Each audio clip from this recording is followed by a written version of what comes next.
மயில் மீது மன்னனை அமர்த்தி வைத்து 7 ஸ்வரம் பாடும் திங்களே சலங்கை கட்டி.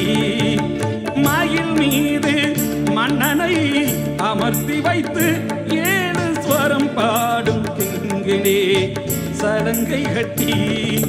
வெற்றி வேலுடன் சேவர் கொடி ஏற்றி வைத்து, வெற்றி வேலுடன் சேவர் கொடி ஏற்றி வைத்து எங்க ராஜாதிராஜனுக்கு முடி சூட்டுவோம்.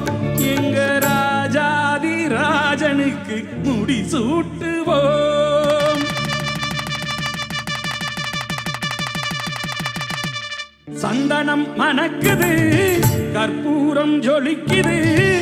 சந்தனம் மணக்குது, கற்பூரம் ஜொலிக்குது. கந்தகிரி கோயில் வந்தால்